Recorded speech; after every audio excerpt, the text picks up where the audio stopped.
What's up, Uh, Glenn? how are you? January 10th, new week, lots of new content. I'm excited. I'm still in Vegas. You're not. Ha ha. I'm not in Vegas. I've red eyed out of there. Yeah, well, maybe we'll see who had the right move right after I'm this. Anthony. Welcome to No Vacancy Live. That's my friend Glenn. You're watching the #1 show in hospitality.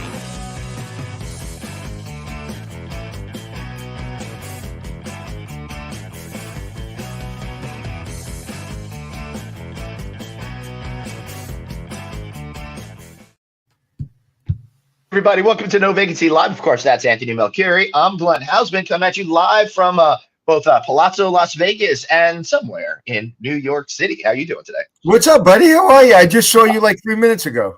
I know that it's so weird that like we were here together last night, and now you're across the country. Yeah, it's and I didn't sleep on the plane, and I didn't sleep this morning, so I'm getting my second win now. Oh, that's well. Hopefully, he'll make it through the second, maybe even a third win over here. So that'll be interesting. Everybody, let's track Anthony on today's show, see whether or not he could stay conscious. So, what is that big baller suite you're in? Look at that beautiful suite. Yeah, it's called a standard room at Palazzo. It's the luxury king suite, which is great. And Anthony, I'll tell you, this city's great, and there's so many great products here. But I love the products at Venetian and Palazzo because of the sheer breadth of the size of these rooms. It really makes you feel like you can spread out. We got this whole living room here. But it's also very, very comfortable. Your voice is a little bit low. I don't know if you're not close enough. No, I know. These headphones don't seem to be working, and I can't seem to turn up the microphone in the way that I want. Yeah, but I was in the same room as you, just a couple doors down. And what I like about it, I don't like very big rooms because I lose everything. I like that room because, one, you can see everything. It's all one big room, but it's separated beautifully. You step down into the living room. It's gorgeous views. Love the Palazzo. That Starbucks downstairs is always packed. I'm not a coffee guy, but I just love the energy. The energy of Venetian is always beautiful. Yeah, let me give everyone a Vegas pro tip here. If you are staying in the Palazzo Tower, right at the bottom is a Starbucks, and it's always packed. Get off on the second floor in the Grand Canal Shops. There's another coffee place right there. Nobody knows about it. There's never a line. So I didn't know that. Yep. Right. I hope you TikTok that. I should. I'm going to do that right after this. That's really, I didn't know that. I'm not a coffee drinker, so I could care less. Yeah. But that would be, I still don't understand. Last night I was going through the airport and literally there's got to be 100 people online for Dunkin' Donuts. Right. So there's two things wrong with it. One, why are you waiting for coffee for 100 people in front of you? And number two, why have we not figured it out yet? Why can't we give people a cup of coffee and charge for it a lot faster? And I know some people, they don't use their app, right, Glenn? Even when they're told to use their app, they don't use their app. I don't know what you're talking about, Anthony. How dare you think I'm a Luddite over here? But yeah, I have some trouble with that. But I'll tell you, this city is packed. Every time we're here, we're noticing the same thing: packed. And I never would have thought.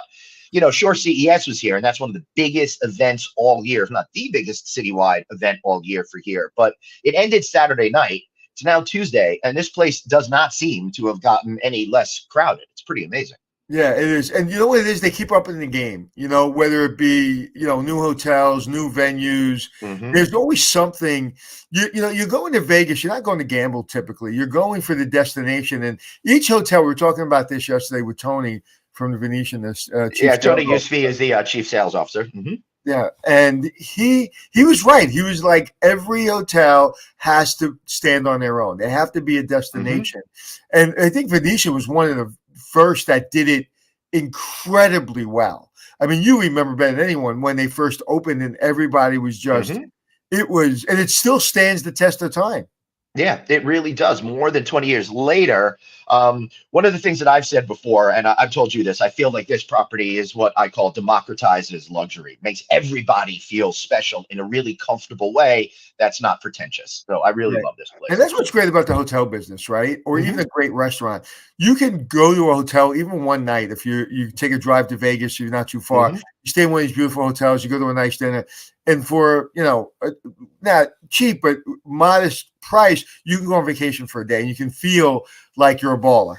In Yeah. fact, we're not high rollers, we're low rollers. You got that right. And that being So said, what's- actually, yeah. But more importantly, what's the work in that suite next to you? I heard you told me after I checked out there was a bunch of work going on in my suite. I don't know. It looks like they have to repaint the place, recarpet the place. I don't know what you did Dude, in I there. barely spent any time in the room, and when I was in the room, I was literally sleeping. So, like I said, the only thing I could have done is left the air conditioner on at 50 degrees. That could have been a problem. Yeah. All right. Let's get to it because we got a great guest today, Anthony, returning to the show because he did so well the first time. We got back with us, Mr. Lukasz Dabrowski, SVP Global Supplier Relations, HRS Group. How are you, Lukasz? Doing fantastic. Thank you very much, gentlemen. Good to see you, Glenn, Anthony. Good to see you guys in high spirits so early in the year. Wishing you all the health and prosperity in 2023. Thank you. The year is off to a great start. Last time you were on, you didn't do well. You did okay. And that's why we brought you back on so you can improve. No. So, Lukasz, before we get started, why don't you share a little bit of, to remind everybody what HRS Group is all about and how that kind of relates to what Anthony and I were just talking about. Excellent. All right. We're a technology company working with a bunch of global customers, mainly the Fortune 500 customers, but also some governments, insurance companies, and even airlines for all of their needs regarding lodging, transient, meetings and groups, and flexible working spaces as well as payment efficiency. We do that all over the world since the company was founded 50 years ago. That's what we do. Excellent. Anthony, you got something? No, I was just actually texting you saying the sound is low. Oh, yeah, I don't even have my phone on me. No, right his now, sound, so. his sound's a little bit low. Sorry. I don't have my phone on me right now. So let me I can turn him up.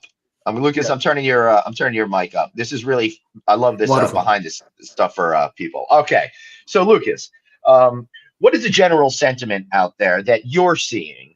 Let's start with the United States and then talk a little bit about what's going on. How are you feeling hoteliers are going to feel about 2023?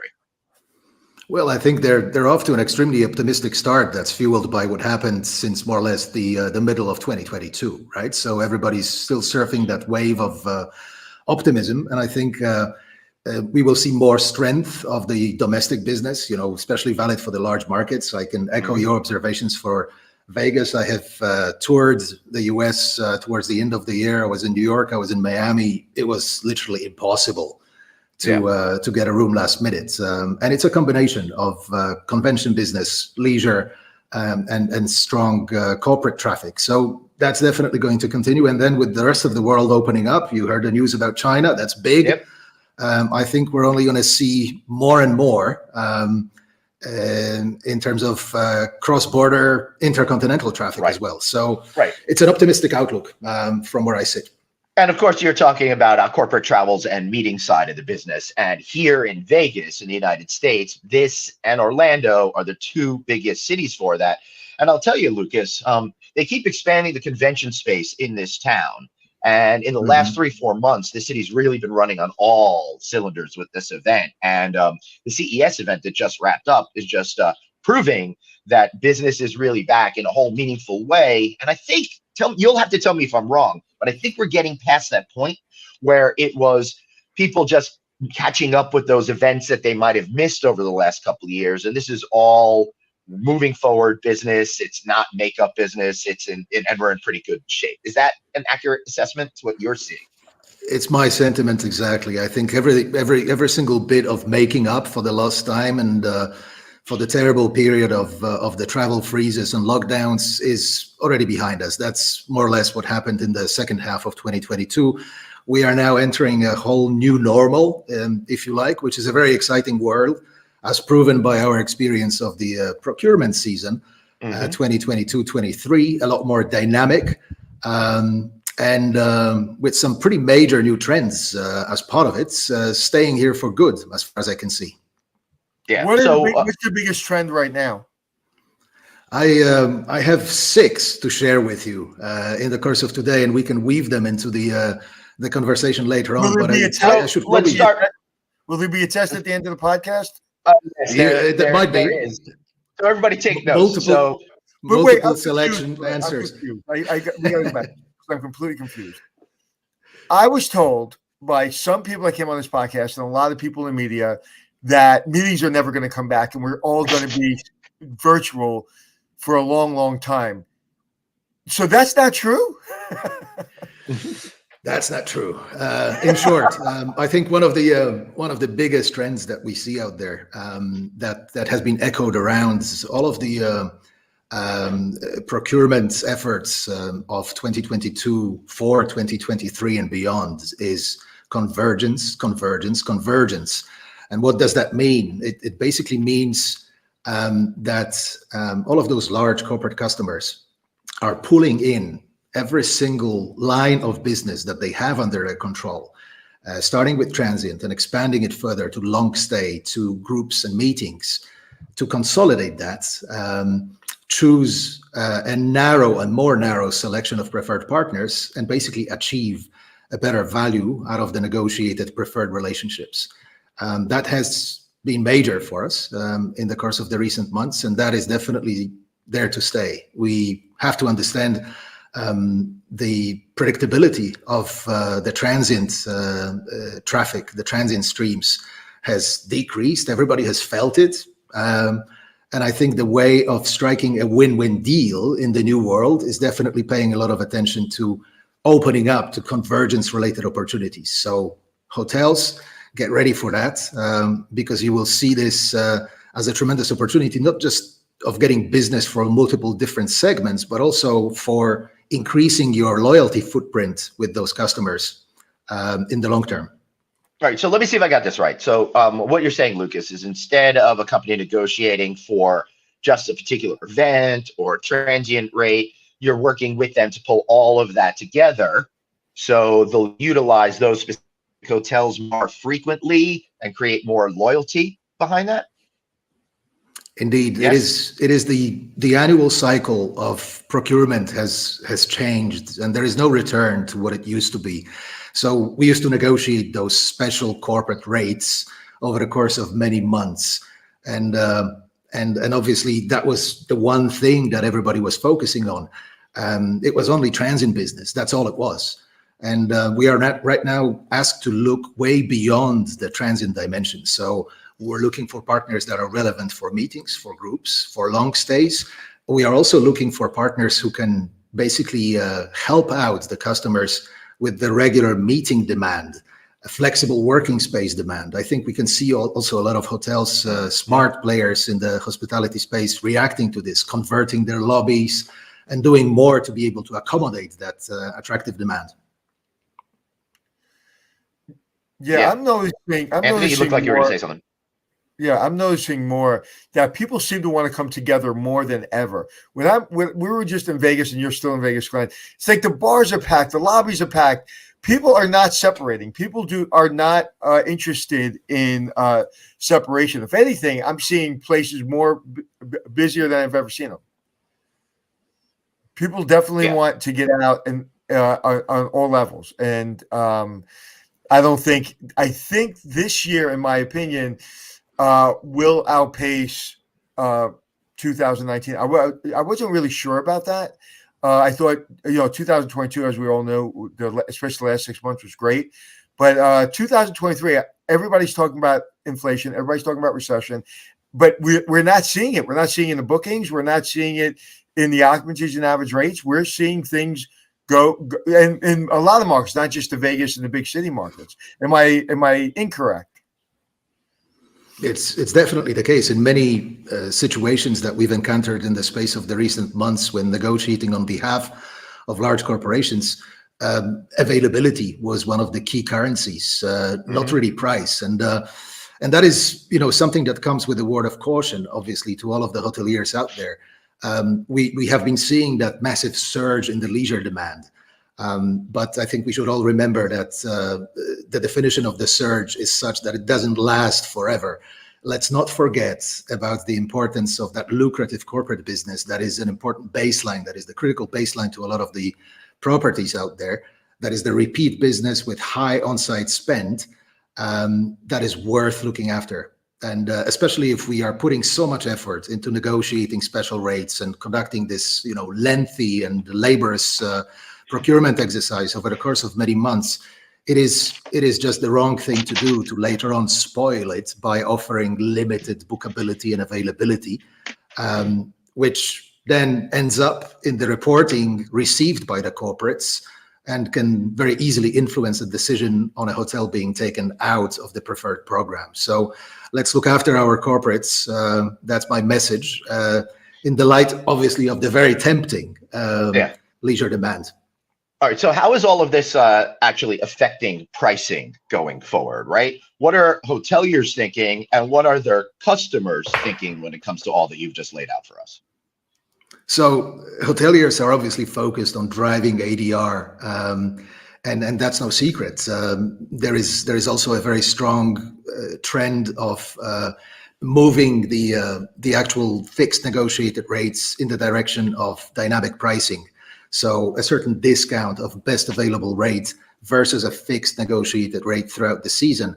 The problem that it poses, though, to a corporation in the negotiation process, especially one that commands a lot of volume, is that they can't take it to the bank in advance, right? They cannot predict their annual spend. So we can see a clear differentiation between the high volume destinations and companies that know they have the muscle in those destinations that will still insist on a fixed negotiated rate, versus destinations with less of a volume where they will be happy to buy into a flexible pricing strategy. Right. Yeah. That makes a lot of sense. So people are coming together. One of the other things that I know, Lukasz, you guys are really thinking about is the size of meetings. We got friends over at Nolan that said these smaller meetings are really starting to take off. But the smaller meetings are getting a little bit bigger. So while they're still small, they're not not as small, right? Let's break it down a little bit. And I think this is where we have invested a lot in a study that we've done together with GBTA, the Global Business Travel Association, and we have found out real quick into it that upon analyzing several years worth of meetings and group traffic, we are talking about 80% of all of those meetings booked being less than 50 people. So right. This is a very powerful number. This is basically, if played right, again, to the point of convergence, to the point of negotiating on it together with the transient business, this can change the perception for both the corporate that is more happily steering the volume that they command to preferred partners. And of course, the benefit of those partners is obvious. There will be less of them, right? There will be a more narrow community of those preferred partners. Right. That is important to bear in mind, but they will be the winners out of the exercise, out of the game. Yeah. Now, Anthony, what's interesting to me is that these smaller meetings, they don't really get much of the conversation, but they are really keeping hoteliers so alive out there, right? Why do you think we get caught up with only talking about these large scale meetings and not really about those bread and butter smaller meetings? Is it that it takes a lot more time to close them, from your experience? How do you see that? Well, it's changed because we didn't have 50 people meetings really when I'm running hotels, to that degree like it is now. But 50 people really, you can really do a nice job with the restaurant, with the bar. And also, if you're a smaller hotel, I'm not Vegas, but if you're a smaller hotel, that really fills up nicely so you can sell higher transient rates. So listen, in this industry, most hotels don't get these big groups that whether it be LA, New York, and Vegas and Orlando get. So most areas, most markets live off of those 50 people groups. Yeah, I think that's an interesting point of view. Lukasz, does that make sense to you? Absolutely. I think it's also about, smaller groups being easier to automate, right? A lot of that is repeat business. A lot of it is like it's a template. We've done that meeting before. It's a regular meeting. It reoccurs every, few weeks or whatever. It's super easy to handle also from an automation perspective. So automation of technology. Right. Then so when you're talking about, Lukasz, Yeah, go on. Yeah. Sorry, I didn't mean to interrupt you. Please. No, sorry. The other trend that fuels that as well is, I think, all around the flexible working schemes that the companies are implementing, right? There is more of those projects that are happening off-site that don't require people to come to the HQ. So it kind of creates more opportunity for smaller and medium-sized meetings that are the working groups. And that is part of today's business reality in the travel segment for corporations. Yeah. Speaking of corporations, getting back to it, I just saw this morning that the old yet new again CEO of Disney, Bob Iger, is now demanding that people be in the office 4 days a week as of March 1st. So people are really getting back to it, right, Anthony? Yeah, I think that's. I really want to know what you think and what Lukasz thinks, because listen, I don't run that kind of business. I am a people in the office kind of person. I like the energy of the office. I like the energy of people being in the office. But I am, people don't want to be in the office 4 days a week. So as a manager, you have to adapt to that, or you're going to lose. You're going to lose to the competition, because the competition, a lot of people haven't come back. But what are your thoughts? Because this is a big one. Because it's a big company. People need to be in meetings and be around each other. I think that there's an energy, especially to a company like Disney, that, he's not wrong, but I don't think that that's going to be, I don't know if that's going to work now. Well, but think about what I just said. A corporate president or a chief asking people to work 4 days, and we're like, nah, we don't want to work 4 days in the office. We want to work 3 days. Just think about that 3 years ago. That's insane. Yeah, things have really changed an absolute lot. Lukasz, what's your observation? Very straightforward and simple. There is basically a certain limit to what can be accomplished outside of the office environment, right? And let's use the most simple example. Let's focus on anything that is our existing business, customers we've known for a long time, partners that we have developed over many years, kind of a static or at least predictable environment of a partnership or a commercial relationship.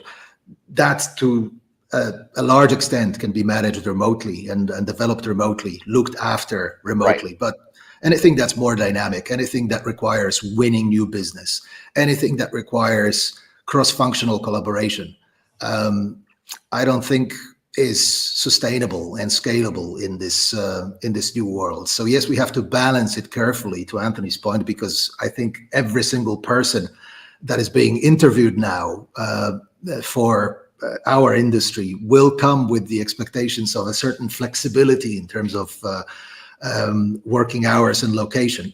We have to cater for it, but at the same time, yes, I think there is a certain vertical of our activity as a business that that will not sustain full flexibility when it comes to remote work. Yeah, it's not our industry; it's every industry. And my friend who has a law practice in the city, he said kids coming out of school want more money and they want to work from home.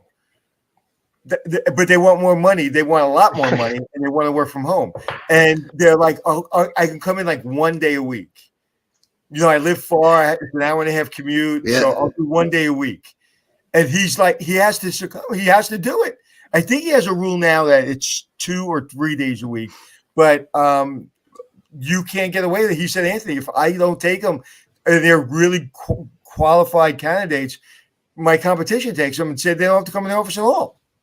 And I just don't know how you build a brand or build, a team when no one's coming in their office. And also, but with people coming in and out of the office 2-3 days a week, are there people, and we've talked about this before, Glenn, are people leaning more on meetings in destinations? It's like, what, we're really not getting together very much in the office, but on our outings, they're going to be bigger and maybe more frequent because we want to get people together. Have you seen that at all? Definitely so. I think a lot of the demand for small meetings, for long stays as well, is fueled by that. So, it's not necessarily the HQ that is basically acting as a meeting hub.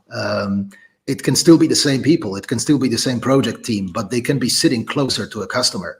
They can be sort of using a very different method in terms of collaboration. and utilizing all kinds of tools, technology tools that are making it easier for us. So working in real time, but each one on their own, without the necessity of spending time in the same room. But again, fully remote requires a lot of discipline, not just the flexibility of the employer, but also a whole different set of personal qualifications that people coming on board would have to represent.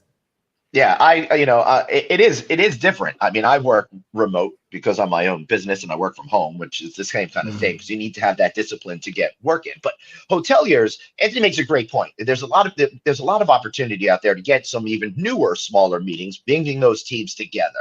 And with all the change and churn that we've been seeing out there, hoteliers, I think, are struggling a little bit with trying to find that balance between the business and the leisure travel now, because that leisure travel, they're going to pay, but the business travel and all of that kind of stuff really creates the basis of profitability for your business. So what are some of the hoteliers out there thinking about, and how are you advising them going forward?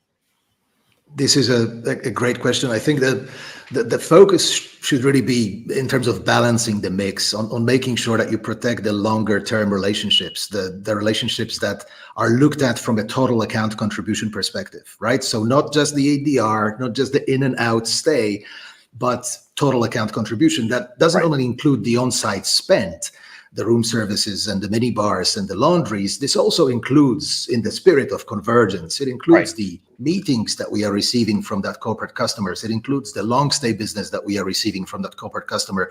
So this is really important. And nowadays, thanks to very advanced technology that is able to measure and produce data in real time, the corporates will be instantly alerted about any inconveniences in the relationship with the preferred portfolio that they are working with. And we talked about availability, we talked about bookability. That can be a mixed experience. They will today act upon it. They will not wait another year to say, oh, we haven't really worked that well with the property because it didn't give us enough availability. They will insist on changing it in the middle of the year. This is to the point of continuous procurement. Another dimension of that we see very clearly is the importance that the corporates are attaching to virtual payment acceptance, right? Which is major, right? It's paying into the satisfaction criteria of the travelers, and whether a property can facilitate that, can sustain that process, will greatly impact the volumes that they will be receiving. So all of those SLAs, the service level agreements that can range from rate correctness through availability, through acceptance of virtual credit cards, are more important now than ever before. Because again, the decisions are made by the corporates in a slightly different manner, more from a consolidated perspective of achieving the best value for the volume that they control, and more in the spirit of a longer term partnership. Right. I like what you're saying about tracking the overall expenses. Hoteliers are not really good at all of that. And I think by not having access to that deeper set of insight, you aren't able to make the best decisions, because you're kind of deciding with that one hand behind your back kind of a deal, right? You didn't know what you didn't know. So I love that hoteliers can make better decisions knowing that, well, this person may be paying a lower rate, but they're going to spend so much more on property. It's really a better deal for us over the long term. And think about when we were talking yesterday to our friend Tony about how much information is coming out of big property like the Venetian or the Wynn or whatever hotel is in Vegas. You have to make those decisions quickly. And you have to do it, and you have to turn around it quickly because your competition is trying to get at that business. But there's so much information. If you're not using technology the right way, you're going to lose. You have to turn around that phone call. You have to turn around that business immediately because everyone is chomping at the bit. And technology is really the only way to do it to really win the game. Period. Yeah. So Lucas, I was at an airport hotel the other night because I had some serious flight issues. My flight got delayed X amount of hours. It was a 9 p.m. flight, got delayed till 6 a.m. Long story, but I had to stay at an airport hotel. And I was walking in, and there was a thing on there that said their energy efficiency rating. and it literally said F minus. I've never seen anything like that in my days. Now, this hotel is in a meetings hotel. It's an old building, so it's purely forgivable. But meeting planners are really focused on that sustainability effort, something that was really important before the big C word happened.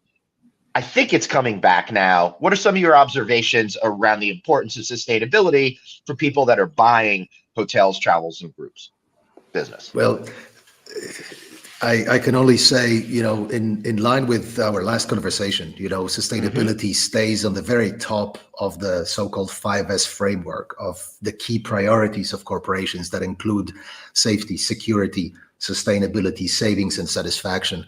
And there's been, in the course of the last procurement season, public statements made by accounts like Siemens, one of the largest corporate organizations of the world, that are making sustainability into a mandatory selection criteria for the participating hotel portfolio. Now, that is super serious. And while Siemens are the ones making the public statement on that, I think all of the other members of the Fortune 500 community are expecting the very same from the population of their supply partners. So obviously, every single one of them will be working with a very tight goal of becoming carbon neutral by year XYZ. And every single one of them will have to report progress in their regular audit reports. So this is a serious thing. I mean, this is not just a nice to have. This is, if they fail, the fines are going to be extremely painful. The fines are calculated based on a certain percentage of EBITDA of those companies. So everybody will be sure it will hurt. There is no turning back from the green path. And I'm convinced that in the course of the next year, 2023-24 procurement season, the sustainability criteria will be made even more forceful in the request for proposal processes out there. This is the one thing I don't get where meeting planners are thinking about. If I have a specific hotel that I absolutely love, and then my second choice I like, but they're doing better with sustainability, why would I go with the one that's doing better with sustainability as opposed to the overall better property for my group? That's the one thing I'm having a hard time working in my head. It all depends on, again, this is a very personal dimension, right? Every single one of the corporate customers can have a different weighting attached to all of those 5 priorities. And if sustainability happens to be one of the driving ones, then as part of the corporate social responsibility politics of that organization, it will be made mandatory. It's to that extent, Glenn. So I'm actually glad you're mentioning that, because that's how much of a hard line it will be in the future, right? You can have the best property out there that is admired and loved by everybody, and it will still not make the cut if they're not on board with this important priority. Yeah, when it started creeping into the business 20 years ago, 15 years ago, when I was at the Westin in Times Square, and we were, I believe, Platinum Lead. We were the first hotels to do that. And it was really a check box on a contract. It was like, okay, we want sustainability. Right. Okay, thank you. If you don't have that, if you're not trying, even back then, people were looking at you crooked. But it was more like just checking the box. So I don't know, at least when I was running hotels, that people, if they really think the service here is better and the rooms are better and it's clean, and you only check 2 whether there are 4 boxes, I don't know if they're going to make a decision to change the space. But it's mandated, as you said, Lukasz, going forward, that's going to be different. But eventually, everybody's going to be on the same level, hopefully. But it is definitely, you cannot not have that in a contract today. Period. Yeah, that's really interesting. Yeah, any comment, Lukasz? No, if that trend has been a bit of a nice to have in the past, or if it has been seen as just a one of those politically correct gestures, forget about that world. It is really becoming a hard criteria, and the difficulty for the community of the suppliers is obviously to act upon it. And to be transparent with the matrix that the corporates will expect them to report. This is what we are also trying to facilitate in this space with our Green Stay initiative. Right. When Excellent. when I was coming up and we were doing it, it was like we have to do it. Now it's just a necessity that you want to do it. Yeah, and that's another thing. You have to get your business and your employees and your company. It's like, let's not say, oh, we have to do it with the government. It's a good thing to do, and it's something that everyone wants to feel good about. Now, we won't talk about all the planes we're taking to these destinations or the Ubers we're taking or all the alcohol that's consumed. But it is absolutely, it's critical. It's been critical for a long time. It's been critical for a long time. It sure is. All right. So, Lucas, let me see if I've got today's conversation straight in my head, right? So more buyers are out there seeking to bundle their overall business, in particular hotels. And for the hotelier side, that's going to increase loyalty while giving them even more base of business. But hoteliers are also tired of having to figure out what to pay all the time. They just want it to be simpler. And for meeting planners, it's really better for them to leverage all the technology that we're seeing out there in order to automate things, make things easier, and allow them that way to go out and build new relationships instead of having to do the same thing over and over and over again. And then finally, this is all good and well, but if you don't have a strong sustainability component built in place, well, you might as well just, put a for sale sign on your building. I think, does that sum it all up for you? Spot on, Glenn. Spot on. I would only add one thing, right? That is Please. The biggest difference between what we have seen pre-pandemic and what we're seeing now. It is the pace of how things are moving in this relationship contracting space between corporations and preferred partners. Nobody's interested in waiting for so many months to conclude on some form of a special agreement. Right. Everything's happening in real time. The corporates are expecting the hotel partners to react in real time, and those who can win big time against the competition. It is the ability of capturing that real-time demand.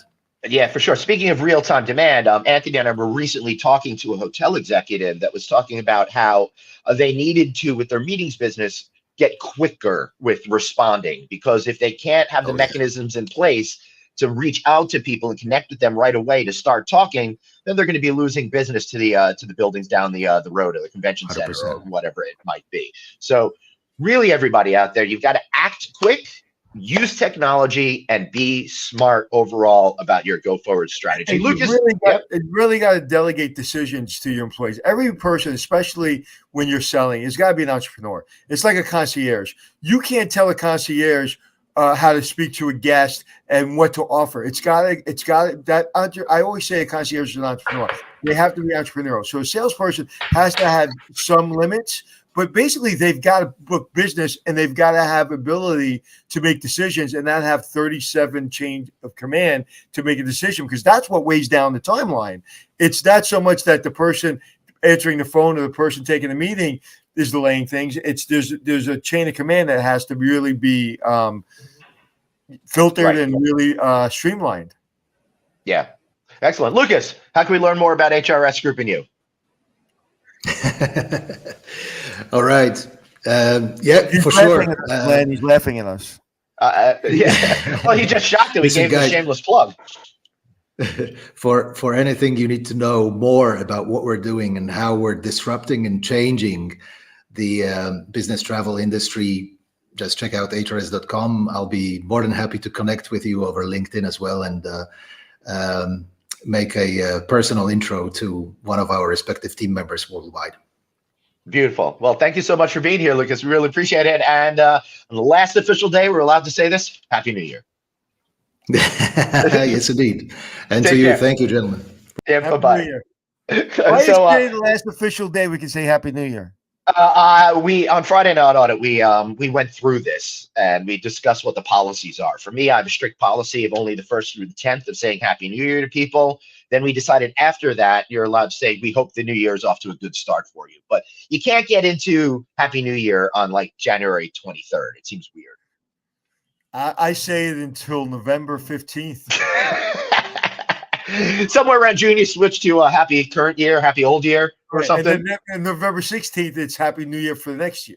Yeah. Well, I keep But, my Happy New Year's to the Jewish calendar in September. So that was very, very interesting. So you're going to the airport, sir? Soon. I got a little bit more to do. My flight's in a little bit later, but So I'll tell you, the line last night, I was like the only person in line. I got there a little early, but the day before, the line in the Vegas airport was miles long. Like, I bet. Like you had to get there 3 hours. You know how usually of all the airports, the Vegas airport is the longest lines. That in Orlando, longest lines. I give myself usually 2 hours. I give myself 2.5 hours in Vegas. Wow. But you need 4 hours the other day. What do you like? So if you have a 5 o'clock flight, Glenn, what time do you leave your hotel room to get to the hotel? Now, people have been to Vegas. You can get to the airport. It's very quick from anywhere, right? 20 Yeah. minutes. So let me just say, put it this way. I am one of those people that can't handle the stress of last minute. So I try to get to the airport 90 minutes beforehand. If I walk in the door and I check my bags 90 minutes ahead of time, take a deep breath.